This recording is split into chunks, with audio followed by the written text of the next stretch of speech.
안녕하세요, 미부기입니다. 최근 시장 상승 모멘텀 이어가고 있는데 변곡 부근에 있어서 리스크 관리도 필요한 시기라고 생각합니다. 어제까지 S&P 500은 8거래일 연속 상승세를 이어나가고 있어요. 이는 2004년 이후 단 7번 정도만 발생했던 일입니다. 오늘도 상승 마감한다면 9거래일 연속이에요. 굉장히 드문 케이스로 현재 상승이 형성되고 있다고 보시면 될 것 같습니다. 현재 나스닥과 S&P 500의 경우 200일선 수준에 있는데 여기서 200일선을 바로 돌파할지 아니면 저항으로 작용할지는 누구도 알 수 없어요. 예측의 영역이 아닙니다. 이런 변곡 구간에서는 리스크 관리가 필요하다고 생각해요. 실제로 어제 SPX 5600선에서 FNGA 분할 익절하면서 현금 확보 진행하고 있습니다. 그래도 상방으로 한 번 정도는 추가 오버슈팅 가능성이 열려 있다고 생각해요. 그 경우 추가적으로 익절을 하면서 현금화 할 생각입니다. 그렇게 보고 있는 근거는 실적과 매크로입니다. 일단 최근 실적을 발표한 빅테크 대부분이 좋은 실적을 발표했어요. 특히 마이크로소프트의 경우 이번 분기 클라우드 매출이 33% 증가했습니다. 계속 성장률 둔화 내러티브만 존재하던 마이크로소프트가 놀라운 성장세를 보여줬어요.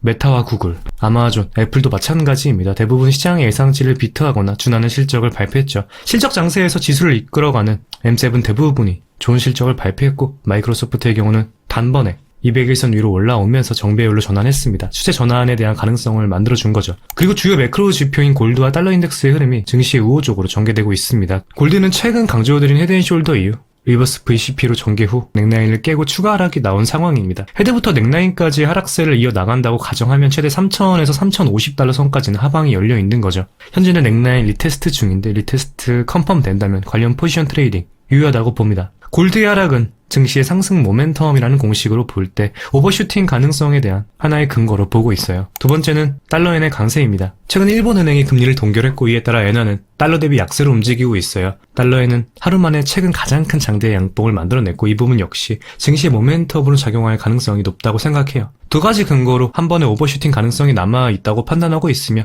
QQQ 기준 490에서 500 구간까지 붙이는 움직임이 나온다면 말씀드린 대로 추가 익절하면 현금 확보할 생각입니다.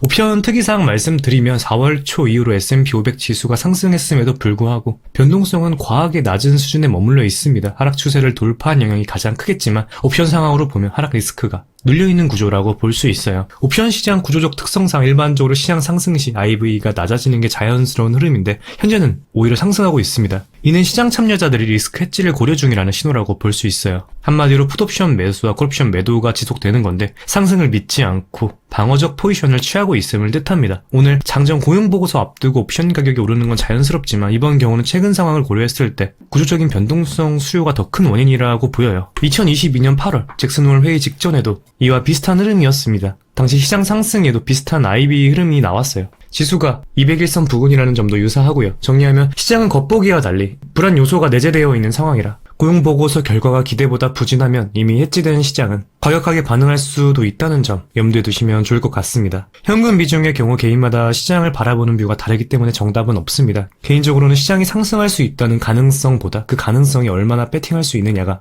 핵심이라 생각해요. 쉽게 말해 보고 있는 시장 방향성에 대한 확신 수준이 60% 정도라면 현금 비중은 40% 수준이 적절하겠죠. 성향에 맞게 설정하시면 좋을 것 같아요. 그럼 오늘 영상 여기서 마무리하도록 하겠습니다. 오늘도 시청해주셔서 진심으로 감사드리고 도움이 되셨다면 구독과 좋아요 한 번씩 부탁드릴게요. 궁금하신 점은 댓글 남겨주시면 확인 후에 답변 드리겠습니다. 감사합니다.